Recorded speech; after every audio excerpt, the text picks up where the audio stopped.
Hello everyone, welcome back to Storky Homestead. Really quick video, sorry I'm moving so fast.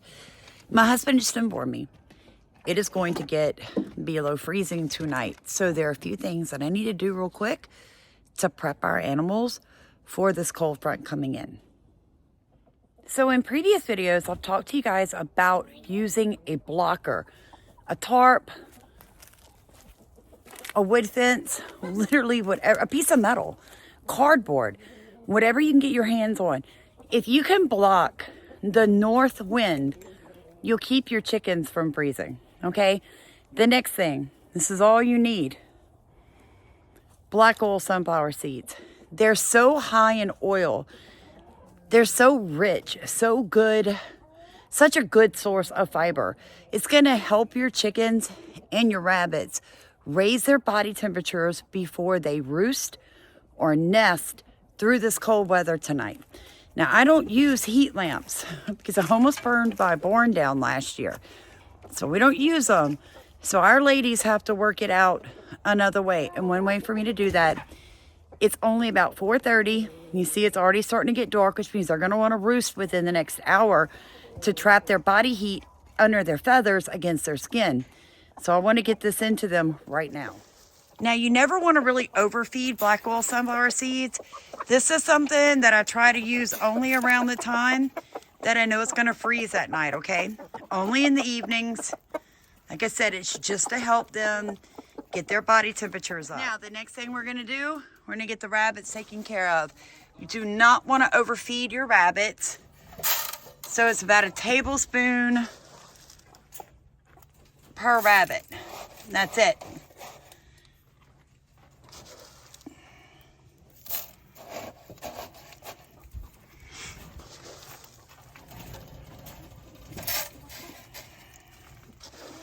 Hey, good looking.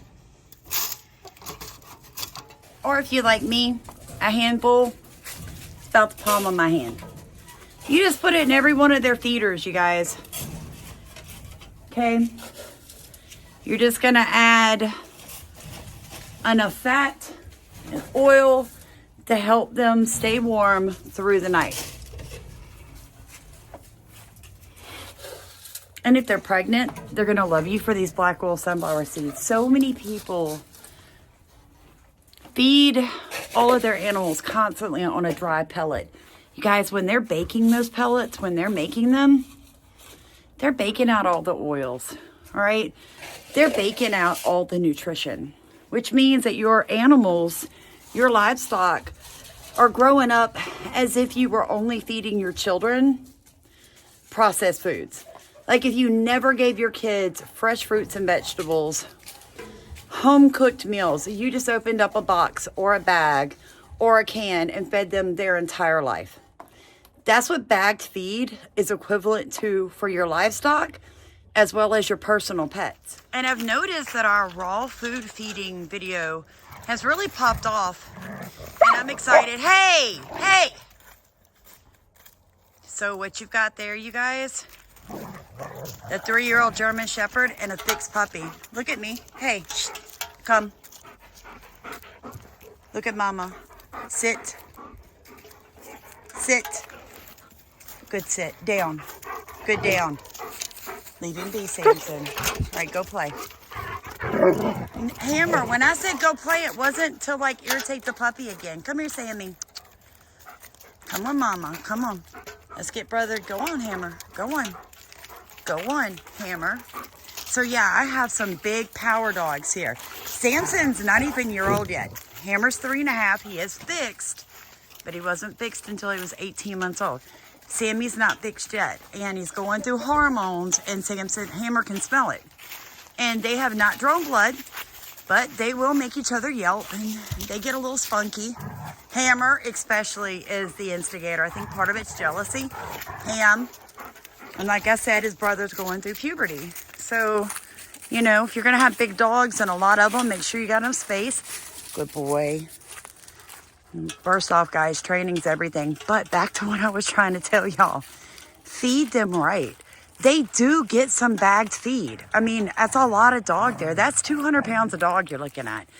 That's an equivalent of like 9.5 pounds of raw meat a day. Now, I've learned a few things. You can go to a slaughterhouse and get bone dust, and that can take up 2 of the 5 pounds that they each need every day. And it only costs $4 for like 20 pounds. Very affordable. Eggs, eggshells, butchering the rabbits that we raise, rotted meat that you and I would die from, they can easily eat it. Their stomachs are very acidic. So there are ways around that expensive 5 pounds of meat where your dogs still look healthy but never need a vet. So my dogs never go to the vet. They don't get sick. They don't get sick. They don't get sick because they eat healthy. And have you guys seen this? Look at these clips real quick. About a mysterious illness affecting dogs across Southern California. Tonight, one couple speaking out about how their dog was able to survive it. The Fallbrook family saying they were losing hope about their dog because many vets didn't know what it was, but then they found a solution. From show dog to sick dog, the Oliver family says their golden retriever, Ike, quickly came down with a strange illness while on the road in September competing in dog shows. Vets originally didn't know what it was, and they were losing hope. They had given up, and he was starting to give up. Ike was. They were able to transfer Ike to a hospital closer to their home in Fallbrook. When he got to Murrieta at the vet there, they isolated him in a quarantine behind glass. He couldn't go in the room with them. No other dogs were in there with him. So that's how contagious this is. After multiple tests, they say Ike was infected with the mysterious dog respiratory illness known as Canine Infectious Respiratory Disease Complex. Dogs that catch it show symptoms like a cough, runny nose, sneezing, and a lack of energy.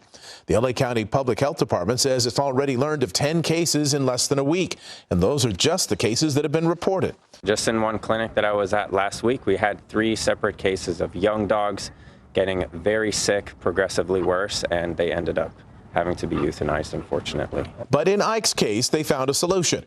After posting about what happened online, a stranger told them to try chloramphenicol. Within hours, Ike was breathing better, and just a few days later, the 5.5-year-old golden retriever was able to go home. It's a very, very strong last resort antibiotic, but that's what saved him. Otherwise, he would not be here. As the illness spreads this holiday season, vets have this advice to keep your pets safe. Avoid places where there's lots of dogs that you don't know if they're vaccinated or not, whether they're healthy or not. So places like dog parks, boarding facilities, groomers, just places where you don't know the other dogs that your dog is going to be interacting with. If your dog is experiencing symptoms, LA County Public Health says you should contact your veterinarian so the dog can be evaluated and that they can get the proper treatment. Okay, let me tell you a couple of quick remedies to heal your dogs naturally. Yes, the organic honey and the lemon really works for a cough. So much better than buckwheat. Your dog's coughing and you're wondering, is there something you can do at home? This is Dr. Andrew Jones. We have 2 simple kitchen ingredients. Number 1, honey, local and unpasteurized is better. Number 2, a fresh lemon. We're starting with 1 tablespoon of honey. Then we're squeezing in 1 teaspoon of freshly squeezed lemon juice. I'm then going to add 1 tablespoon of warm water. I would then dose your dog at 1 teaspoon of this mixture per 20 pounds of body weight, 2 to 4 times a day. There's your coughing recipe, little Tula. Hey, so much better than buckwheat. This is a great remedy if you've got a dog that has kennel cough, a dog that... What else you can do? You can add in some ginger, cook down, dice it up, take some pumpkin seeds, dice them up, grind them up really good. Bake it a little bit or cook it, fry it, whatever you have to do. Add some sugar, mix it with some eggs, make like an omelet, and feed that to your dog. Now, everything in moderation, but that's terrifying about these dogs. So, my mind goes in 2 ways. First, I think, is the government going to try to say that this is something that, you know, humans could get? And sorry, I'm having an interview between the boys again. It makes me think the government's going to take our dogs away. They're going to say that this can be passed between human and dog, and they're going to take our dogs away. Or they're literally going to say we can't have pets. That it's going to, these dogs to be in quarantine, they need to be put down. Every time your dog gets a kennel cough, they're going to try to say it is whatever this respiratory disease is. And that's very, like, I can't imagine. These are literally, I mean, they're not my kids, and I don't love them like I love my children, but I love my dogs in a healthy, in God's order kind of way. And I treat them well. I train them, I feed them, I care for them.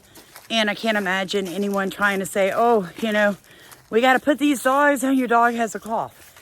So please don't take your dog to dog parks. Do not take your dog out on streets where there's a lot of dogs. Don't take them to stay in kennels. Don't take them to doggy daycare for a while, you guys. Let this pass before you do that. Now, moving on. Back to how are we going to keep the rabbits from freezing? Okay, so they're on metal. They're in metal cages, obviously. Some of them have wood and like a ceramic underneath their feet. Most of them do, to keep them from getting like a bed sore on their foot from being on metal. But the metal's still very cold. Put a lot of hay in there in the bottom and they will nest in it. Rabbits do better in cold weather than they do hot weather. Now, the only time that I will cover these cages along with the hay that's going to go in them is if it's going to get below like 28 degrees and we've got a lot of wind. Then I drop tarps all around the cages to trap the heat in there. You don't want to leave them where the below 20-degree air can hit them. But down to about 20 degrees, they can handle it as long as you bed the bottom of their cages. I wanted to show you real quick. You see what all these moms are doing? How they've got the hay in their mouths? These are all first-time moms. So by putting the hay in their kennels, you guys, they're actually getting to practice making their first nest. Now I'll put a nest box in there for them, but I just think it's really cute. So it lets them try to build their own nest, which I think is pretty awesome. And by the way, they love it when you put hay in there.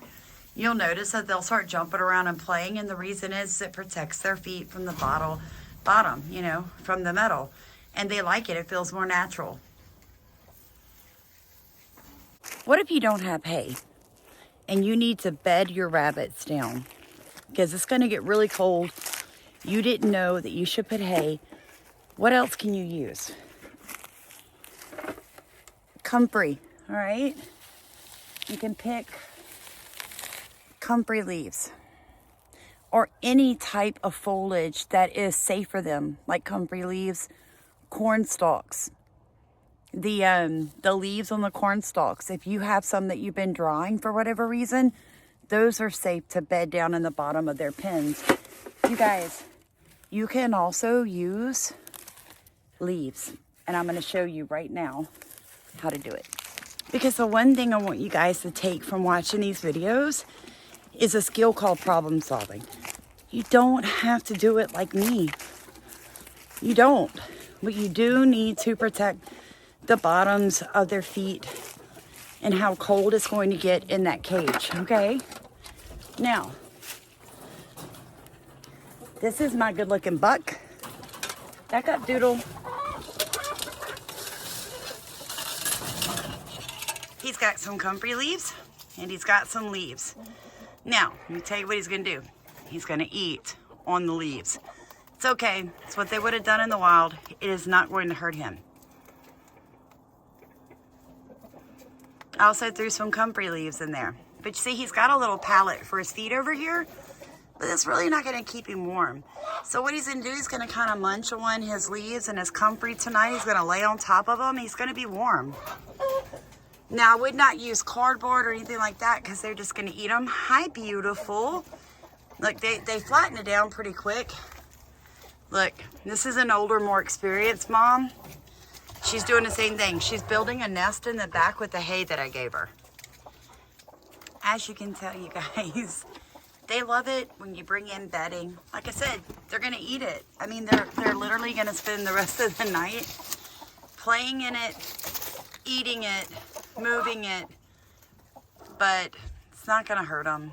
And look, she's got the fattest babies ever. She had more than that, but had them on the wire, and a lot of them died. But anyway, she's a good mom. It's really good milk. So I hope you enjoyed the quick video of the Homestead and how we're going to get our animals ready for the cold tonight. It's your responsibility. We caged them, we pinned them, we purchased them, we rescued them. Whatever the case may be, once you bring them on your property, it is your responsibility to think through the problems of shelter, appropriate shelter for the season, food and water.